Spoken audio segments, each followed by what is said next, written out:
Yan, welcome sa Break Time Kulitan. Kasama nyo si Alden at Maine. Yes, ako. Ang dami na namang may love problems na nakakailangan ng matindi-tinding advice from us. Okay, ito na ang first question. From Charmaine Athena Mendoza Folgerson, sabi niya, kung nakita mo na ang destiny mo, dapat pa ba itong pigilan? Thank you from Florence Tabtab Aldab, silent fan of Puting Kahoy Silang Cavite.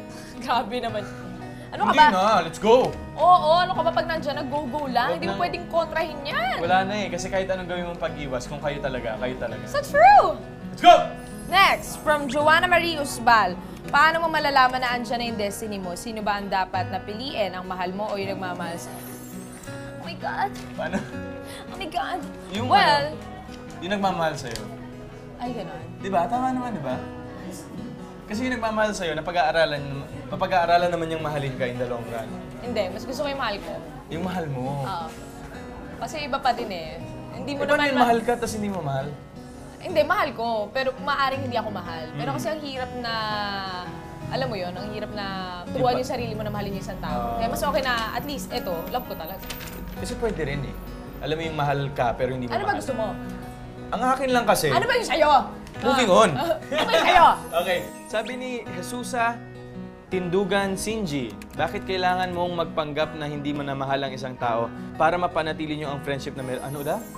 Bakit kailangan mong panggap na hindi mo na mahal ang isang tao para... Sino man nagsabing kailangan mong panggap? Oo nga. May nagsabi ba sa'yo? Wala naman eh. Hindi mo naman Tuloy mo kailangan na, push mo na yan. Oo. Oo. Tapos sabi ni Rapadas Jonamin, paano niya malalaman kapag ang isang lalaki seryoso ang kanilang pinapakitang pagmamahal? Ikaw, paano mo malalaman? Mararamdaman mo naman yun eh. Mararamdaman mo naman kung niloloko ka lang nito, kung pinipeki ka nito, o kung seryoso ba siya sa'yo. Kasi mararamdaman mo yan. Kapag nakaramdam ka, wag mong Pag siguro may mga bagay siyang ginagawa na alam mong hindi niya nakasanayan gawin. Ooh. Let's go! Okay. From Noemi Pinka Gregorio, ano ang dapat gawin kung boyfriend mo ay di na-appreciate yung effort mo? Depende siguro sa dami ng beses na hindi niya na-appreciate. Oo. Baka dapat kung masyado ka ng martir, mukha ka ng ewan sa mga ginagawa mo sa kanya, tama na. Enough is enough.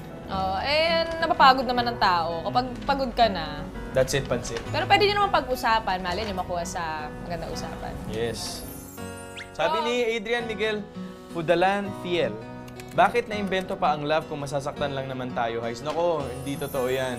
It's how you see it. Kasi ang daming magagandang side ng pagmamahal at ng love na yet to be explored siguro by you. Kasi siguro, ikaw baka... Hindi ka pa nakakaranas ng tunay Oo na nga eh, pag-ibig. baka kasi choice mo na masaktan. Marami namang bagay na pwede mong pagtuunan ng pansin para maging masaya ka sa pagtingin mo sa perspective sa salitang love. Correct. And always remember, love makes the world go round. Yan. Sana po makatulong sa inyong love problems ang advice namin ni Alden. Yan, for more exclusive videos, visit www.destinedtobeyours.com.ph.